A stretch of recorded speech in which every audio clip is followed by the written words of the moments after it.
안녕하십니까, 윤과장입니다.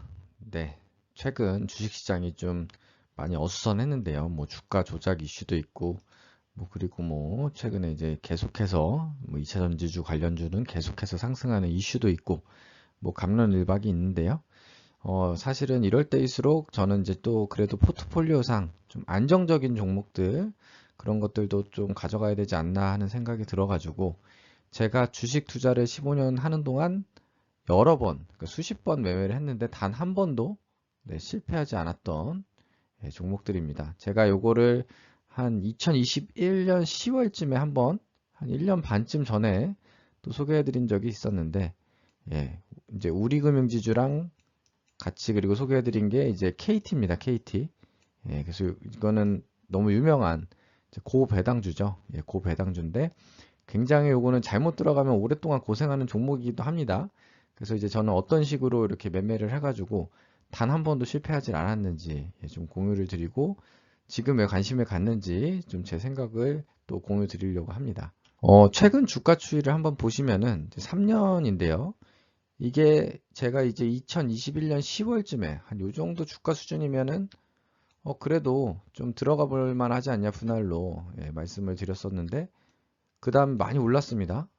우리금융주도 많이 올랐고 KT도 요때 이제 사서 쭉 많이 올랐고 그래서 어쨌든 제가 요때 이제 이 두 종목을 매매를 했고 이 두 종목 다 그때도 수익 실현했고요.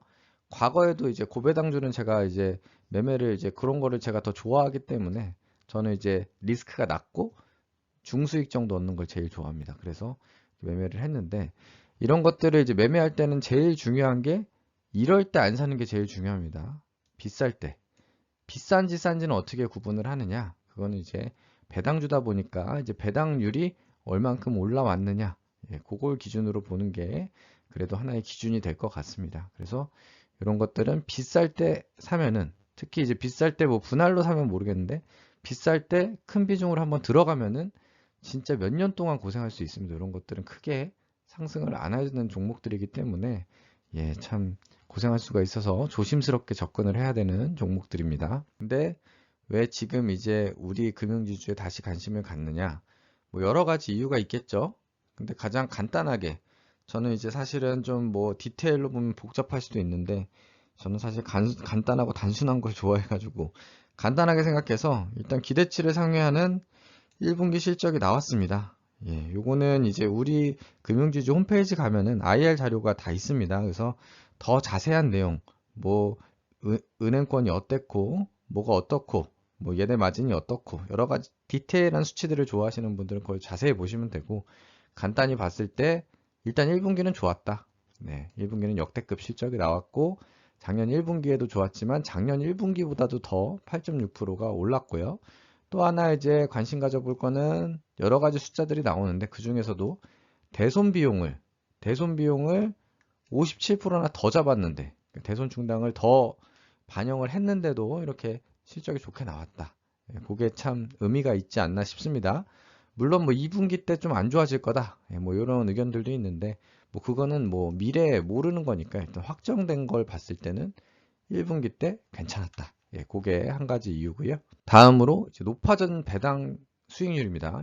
물론 기대라는 말이 들어가죠. 실제로 배당 얼마 줄지 모르니까 요거는 조금 잘못 편입된 내용인 것 같은데 아무튼 요 이제 지금 3개월 주가 추이를 보시면 13,510원에서 최근에 1,880원까지 내려왔다가 지금 살짝 쿵 이제 조금씩 올라오는 그런 추세에 있습니다. 그래서 11,730원.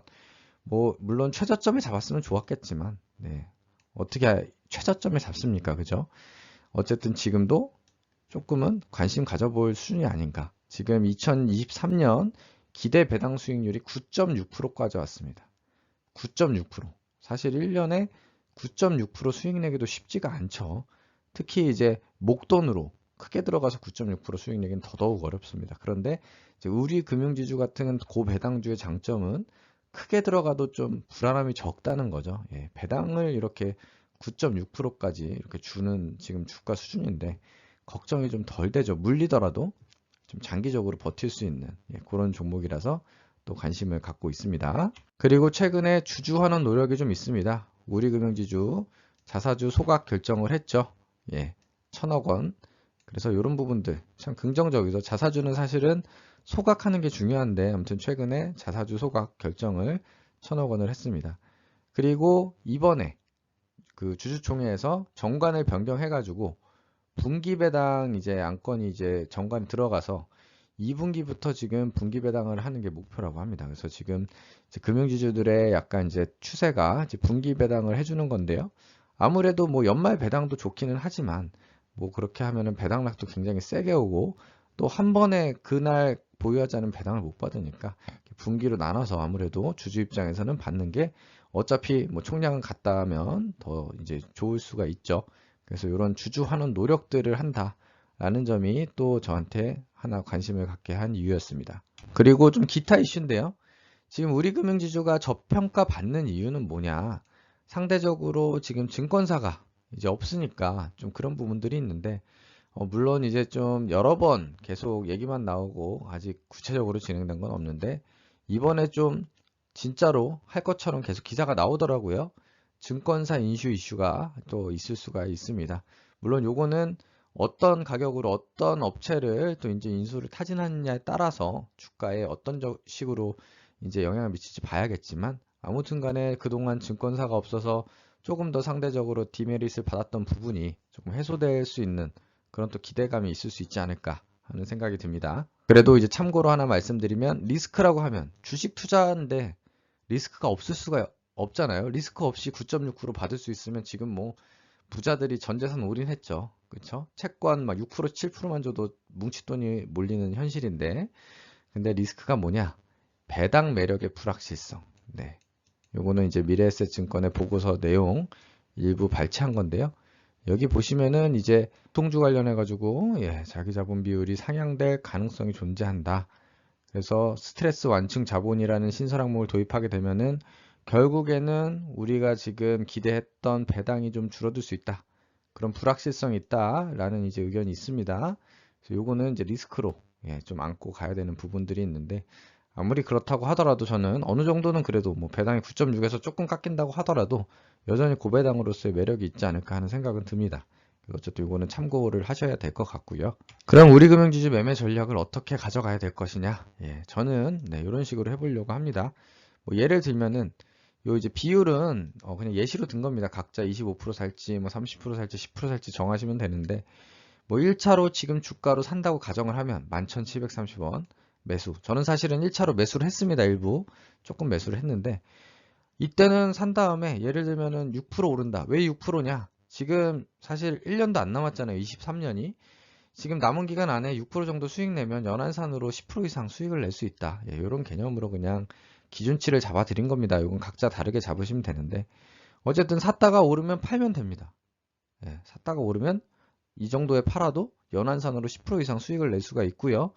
만약에 샀는데 주가가 떨어져. 주가가 떨어져서 5% 정도 또 빠진다. 그럼 11,100원에 또 매수하면 됩니다.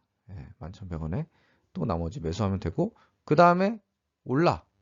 그럼 또 12,100원 이상 올라. 이제 평단이 낮아졌으니까 12,100원 가면은 또 되거든요. 플러스 6%가. 그렇게 해서 매도를 하면 되는 거고요. 만약에 이것도 염두해야 돼요. 이게 단기간에 그 평가 차익을 얻겠다.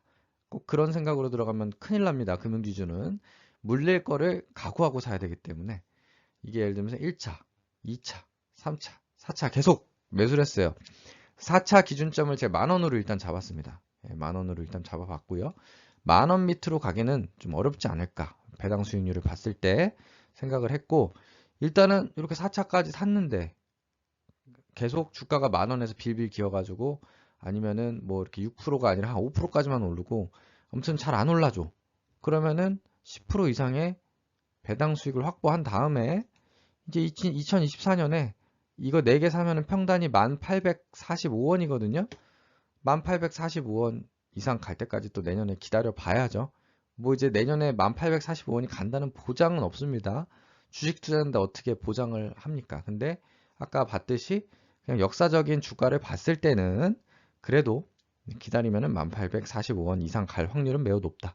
그러니까 이거는 장기간의 싸움으로 가면 되고 혹시 내년에 안 간다. 그럼 또 내년에도 배당을 받아야죠. 예. 뭐 그렇게 가야 되는 거고.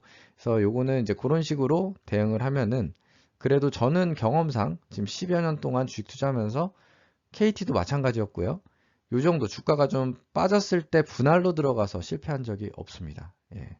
물론 이제 물려가지고 오래 보유한 적은 있지만 아무튼 결국에는 수익을 주는 은행이자 이상 정도는 수익을 주는 그런 종목이었다. 예, 그런 말씀 드리고요. 결론적으로 우리금융지주 실적, 배당 수익률, 주주환원 고려시 하방 경직성은 있다고 생각이 되고요. 다만 리스크가 있습니다. 그래서 이 리스크가 크다고 생각되면 더 적게, 더 적은 비율로 분할로 더 보수적으로 들어가면 되는 거고요. 너무 크다 생각하면 안 사면 되는 거고요. 적다고 생각하면 좀 더 적극적으로 매수하면 되는 거고, 그거는 각자의 판단이고요. 참고로 금융지주는 매매하신 분들은 아실 거예요. 몇 년씩 물리신 분들도 계세요. 굉장한 인내를 요하는 경우가 있기 때문에 신중하게 내 성향이 좀 인내심이 있다. 그러면 괜찮은데 난 인내심이 없어서 막 하루하루 매일 주식 쳐다보는 분이면은 좀 신중하게 진입을 해야 됩니다. 그래서 주식 투자에 100%는 없기 때문에 하락 리스크가 있으나 개인적으로는 분할 매수로 원금 손실 가능성을 최소화하면서 적정한 수익을 좀 확보할 수 있는 그런 종목으로 제가 사실은 좀 자주는 아니지만 종종 매매하는 그런 섹터고 종목입니다. 그래서 이 부분 참고하셔가지고 또 이제 좀 멀리 보고 연말 전에 또 한번 배당주들 시세를 주거나 아니면 배당을 받거나 둘 중에 하나로 어쨌든 은행이자보다 높은 뭐 연 10% 수준의 수익 달성하시길 기원해 보겠습니다. 감사합니다.